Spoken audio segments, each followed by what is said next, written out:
نقل کی ہے اور حدیث کے راوی سیدنا امام زین العابدین فرماتے ہیں کہ جب ہمارے دادا جناب حضرت مولا علی شیر خدا کرم اللہ تعالی ولی الکریم کا وصال ہوا نا، شہادت ہوئی، تو اس رات شہادت کی رات امام حسن مجتبیٰ نے لوگوں سے خطاب فرمایا، بڑا طویل خطاب ہے، اس کے آخری جملے میں آپ کو سنانا چاہتا ہوں۔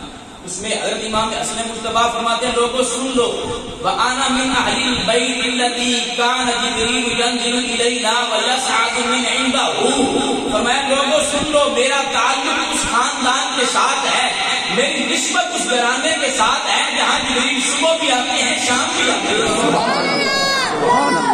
میری نسبت میرا تعلق اس خاندان کے ساتھ ہے جہاں جبریل صبح بھی آتے ہیں شام بھی آتے ہیں۔ وَأَنَا مِنْ أَهْلِ الْبَيْتِ الَّذِي أَذْهَبَ اللَّهُ عَنْهُمُ الرِّجْسَ وَطَهَّرَهُمْ تَطْهِيرًا، اور میں لوگوں سن لو، میری نسبت اس خاندان کے ساتھ ہے جن کو اللہ تعالیٰ نے ہر ناپاکی سے پاک فرمایا۔ سبحان اللہ۔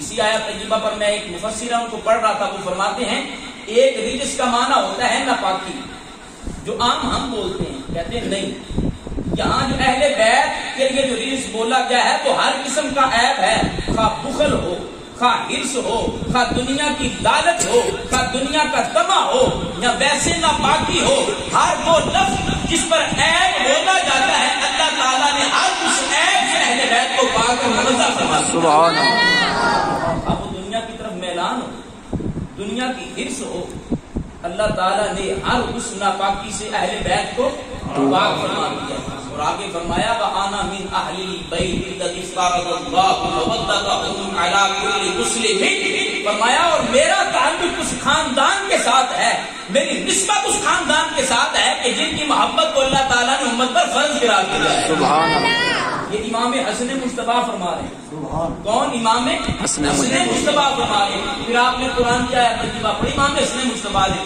فرمایا ہماری محبت ایمان والوں پر فرض ہے کیونکہ خود قرآن میں اللہ تعالیٰ نے فرض کی ہے۔ پھر کیا آیت ترجمہ پڑھی لوگوں، قُل لَا أَسْأَلُكُمْ عَلَيْهِ أَجْرًا إِلَّا الْمَوَدَّةَ فِي الْقُرْبَىٰ۔ سبحان اللہ۔